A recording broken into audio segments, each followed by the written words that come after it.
오늘 하나님의 말씀은 레위기 2장 11절 말씀 같이 보겠습니다. 레위기 2장 11절 말씀 우리가 같이 한 목소리로 봉독하겠습니다. 너희가 여호와께 드리는 모든 소제물에는 누룩을 넣지 말지니 너희가 누룩이나 꿀을 여호와께 화제로 드려 사르지 못할지니라. 아멘. 오늘 말씀의 제목은 소제 거룩한 제사에 대해서 말씀을 나누려고 하는데요. 레위기 2장은 이 소제에 대해서 길게 말씀을 하고 있습니다.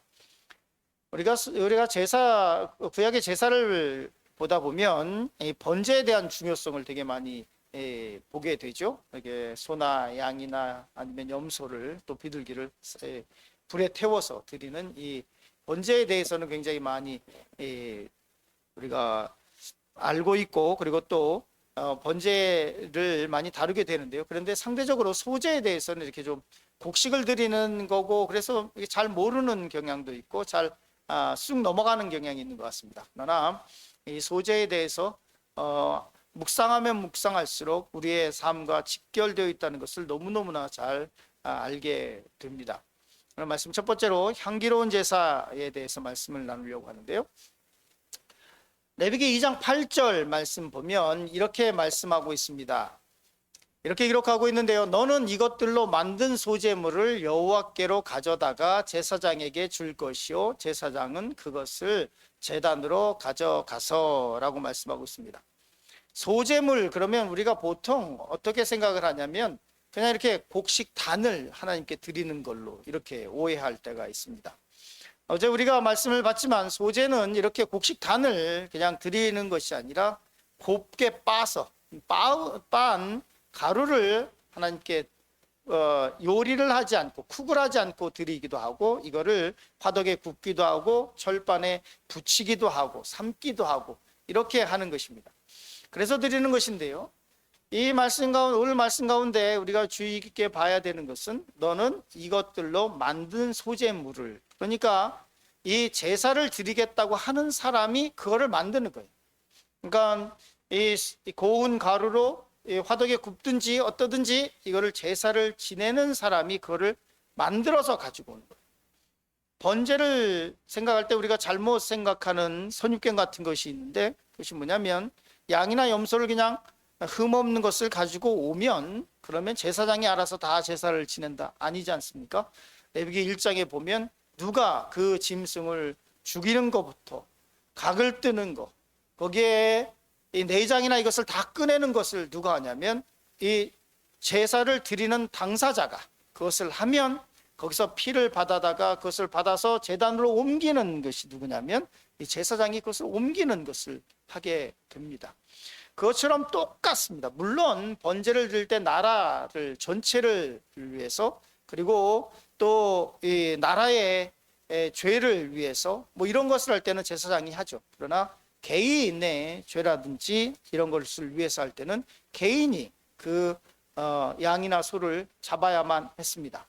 마찬가지로 소제를 드릴 때도 이 소제물을 그냥 곡식단을 제사장에게 주고 끝내는 것이 아니라 뭐냐면 자기가 직접 고운 가루로 빻아서, 그리고 이거를 구워서 만들어 오든지 아니면 뭐 부쳐서 만들어 오든지 가지고 와야 됩니다.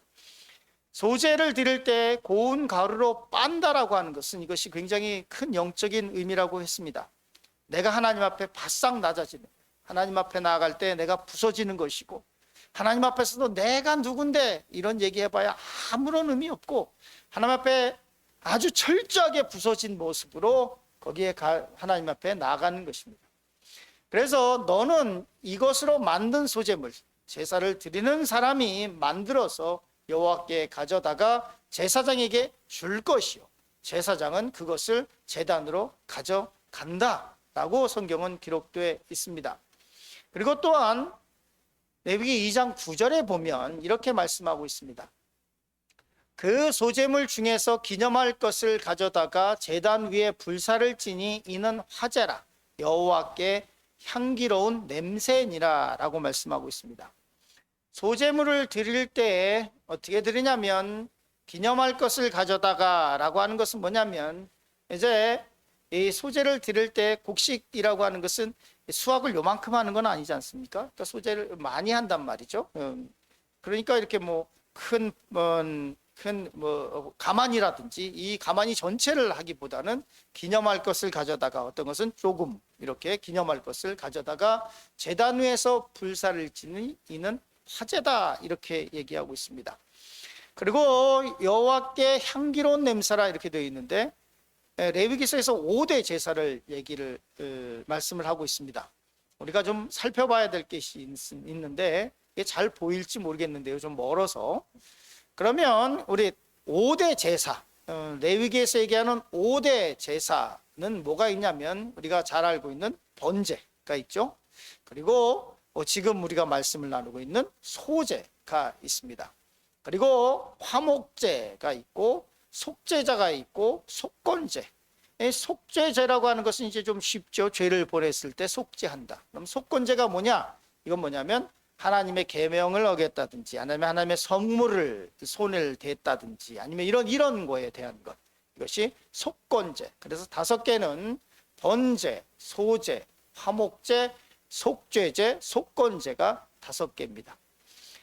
그런데 그러면 이 5개의 제사를 드리는 제사 방법이 있는데 그것이 4가지입니다. 그것이 뭐냐면 이제 화제라고 하는 것은 불을 다 태워서 드리는 화제라고 하는 것이고, 거제라고 하는 것은 이렇게 하나님께 높여 올려서 이렇게 올려서 드리는 이런 거제라고 하는 것이고, 요제라고 하는 것은 이렇게 흔들어서 드리는 것을 얘기를 합니다.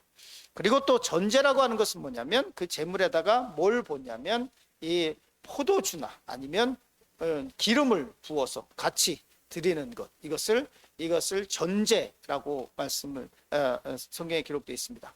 즉 5가지의 제사가 있는데 그 제사를 드리는 방법이 4가지가 있었는데 불에 태워서 드리는 화제, 그리고 높이 들려서 드리는 거제, 그리고 또 흔들어서 드리는 요제, 그리고 포도주와 기름을 부어서 드리는 전제가 있다는 것을 기억해 주시기 바랍니다. 그리고 이 소제를 제가 묵상할 때마다 참 은혜가 되는 것은 뭐냐면 레위기 2장 10절 말씀 우리 같이 읽었으면 좋겠습니다. 소제물에 남은 것은 아론과 그의 아들들에게 돌릴지니 이는 여호와의 화제물 중에 지극히 거룩한 것이니라 라고 말씀하고 있습니다. 어제 지극히 거룩한 것에 대해서 말씀을 나눴으니까 그거는 오늘 다시 하지 않겠습니다. 소제물, 그런데 이 소제물을 중에 드린 것 중에 기념할 것, 그러니까 부분적으로 이렇게 드렸다는 의미입니다. 소제물에 남은 것은 그럼 어떻게 되느냐? 이 소제물에 남은 것은 아론과 그의 아들들에게 돌릴지니 이렇게 되어 있습니다. 이 곡식으로 드리는 제사, 그리고 거기에 남은 것은 그 당시에 이 제사장들은 분깃이 없었기 때문에, 땅을 분배받지 못했기 때문에 그 남은 것을 누구에게 줬냐면 제사장들에게 줬습니다. 그래서 제사장들이 그것을 양식으로 삼았습니다. 한국 기독교가 굉장히 이 본문을 잘 받아들여서 지금 생각해도 참 은혜되는 것이 뭐냐면 성미예요. 저희 어머니도 이 성미를 어떻게 했냐면 항상 밥하거나 뭐 하면 이렇게 뜨셨어요. 성미를 뜨셔가지고 교회에 가서 이 성미함에 이렇게 드렸어요. 근데 저 성미가 참 은혜되는 것은 뭐냐면 목사가 돼 보니까 은혜가 되더라고요. 다 이 성미의 의미를 더 깊게 깨닫게 되더라고요. 지금은 없는데요. 예전에 한 20-30년 전만 해도 이 교회가 좀 크면 이제 목사님들 전사님들이 있지 않습니까? 그러면 성미 쿠폰이 있었어요. 교육자들에게, 전도사님, 목사님들에게. 그러니까 한 달에 이 성미를 성도님들이 가지고 오시면 그러면 이 목사님, 전도사님들이 그 쌀을 가져갈 수 있는 이 쿠폰이 있었어요. 받아서. 근데 그 쌀을 받으면 성도님들의 생활이 다 다르잖아요.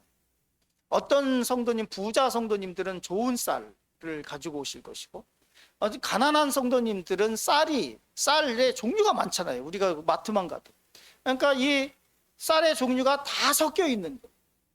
근데 제사장은, 목사는 뭘 먹어야 되냐면 그 성도들의 삶이 담겨 있는 그걸 먹는 거예요. 그거. 성도들의 삶이 다 다르잖아. 거기에 나는 뭐 좋은 비싼 걸 먹겠다가 아니라 이 성도들의 백성들의 다 다른 그 삶으로 드려진 그것을 먹는 그 은혜가 눈물이 날 정도로 감사한 거예요. 목사는 어떤 사람이냐? 이렇게 뒤에 돌아서면 십자가 앞에서는 우리 성도들의 삶에 그 힘들고 어려운 기도의 제목을 가지고 십자가 앞으로 서는 것이고, 바로 이렇게 쓸 때는 뭐냐면 하나님의 말씀을 대언하는 삶을 살아야 되는 것이죠.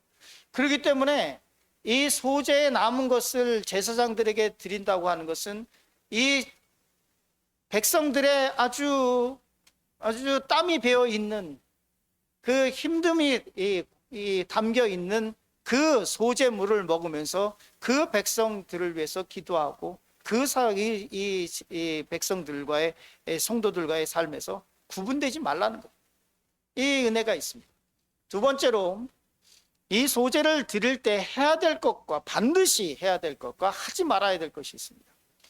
두 번째로 누룩과 꿀을 넣지 말고 소금을 치라. 말씀의 제목처럼 반드시 하지 말아야 될 것, 넣지 말아야 될 건 누룩과 꿀을 넣지 말아야 되고, 그리고 반드시 또 첨가해야 될 것은 소금입니다. 레위기 2장 11절 말씀 같이 보겠습니다. 같이 읽습니다. 너희가 여호와께 드리는 모든 소재물에는 누룩을 넣지 말지니 너희가 누룩이나 꿀을 여호와께 화제로 드려 사르지 못할지니. 누룩과 꿀을 왜 넣지 말라고 했냐면, 누룩은 신약 성경에서도 누누이 얘기하지만 뭘 상징하냐면 죄와 사악과 교만과 위선을 상징하는 것입니다. 그냥 이렇게 있는데 누룩 넣어서 이렇게 부풀리지 말라는 거예요. 하나님 앞에 제사를 드리는 입장에서 보면 하나님 앞에 드릴 때 괜히 이만큼 해서 뻥튀기해서 많은 것처럼 드리지 말라는 거예요. 누룩, 죄, 그리고 누룩, 교만과 위선, 그것을 섞어서 드릴 수 없다는 거예요. 꿀, 뭐냐? 쾌락과 음욕을 상징하는 것입니다. 이것을 섞어서 드릴 수 없다는 거예요. 우리가 하나님 앞에 드릴 때. 누룩은 잘 알지만 꿀은 우리 성경에 어떻게 기록되어 있는지를 잘 모르는 경향이 있는데요. 잠언서 5장 3절 보면 이렇게 기록되어 있습니다. 우리 같이 읽을까요? 대저 음녀의 입술은 꿀을 떨어뜨리며 그의 입은 기름보다 미끄러우나. 즉 다시 말해서 잠언에서 뭐라고 이 제사 드릴 때 누룩과 꿀을 섞지 말라고 되어 있는데, 이 잠언서에서 꿀에 대해서 어떻게 비유하고 있냐면 대저 음녀의 입술은 꿀을 떨어뜨리며 이렇게 되어 있습니다. 그렇기 때문에 하나님 앞에 나아갈 때 누룩과 꿀을 섞지 말라고 하는 것은 하나님 앞에 나아갈 때 교만과 위선이나 부풀려져 있는 거 이거 말고 겸손하게 하나님 앞에 나아가야 되고, 그리고 꿀을 섞지 말라고 하는 것은 거기에 내 욕심이나 내 쾌락이나 이런 것을 가지고 못 나간다는 것입니다. 그리고 또 말씀하기를 뭐라고 얘기하냐면 레위기 2장 13절에 이렇게 말씀하고 있습니다. 내 모든 소재물에는, 곡식으로 드리는 소재물에는 소금을 치라. 내 하나님 언약에 소금을 내 소재에 빼지 못할지니 내 모든 예물에 소금을 드릴지니라. 반드시 넣어야 되는 것이 소금입니다. 이것을 역대하 13장 5절에는 이렇게 말씀하고 있습니다. 이스라엘 하나님 여호와께서 소금 언약으로 이스라엘 나라를 영원히 다윗과 그의 자손에게 주신 것을 너희가 알 것 아니냐. 왜 소금을 반드시 치라고 했느냐? 역대하에서 성경에서는 왜 하나님과의 언약을 소금 언약이라고 했느냐? 절대로 변하지 않는 것, 부패하지 않는 것. 어제나 오늘이나 내일이 동일하신 하나님께서 내가 어제나 오늘이나 내일이나 동일할 것인데, 내 말은 언제나 변하지 않을 것인데, 내 약속은 변하지 않을 것인데 너도 그러는 거예요. 하나님 앞에 나갈 때 소금 언약으로 가지고 나가는 것은 하나님, 내 믿음도 변하지 않겠습니다. 내 믿음도 하나님, 내가 하나님을 사랑하는 것도 내가 변하지 않겠습니다 라고 하는 이 결단을 담아서 소재를 들 때 소금을 치랍니다. 하나님 앞에 하나님만 진실하시고 어제나 오늘이나 내일이나 동일하시다, 이것만 얘기할 것이 아니라 내 믿음도 나의 삶도 하나님 어제나 오늘이나 내일 동일할 것입니다 라고 하는 결단과 결심을 가지고 나가는 것이 이 소재에 드릴 때 소금을 쳐서 나가는 소금 언약이라고 성경은 말씀하고 있습니다. 이 말씀을 기억하시면서 오늘 하루를 살아갔으면 좋겠습니다. 다 같이 주기도문 하시면서 예배를 마치도록 하겠습니다.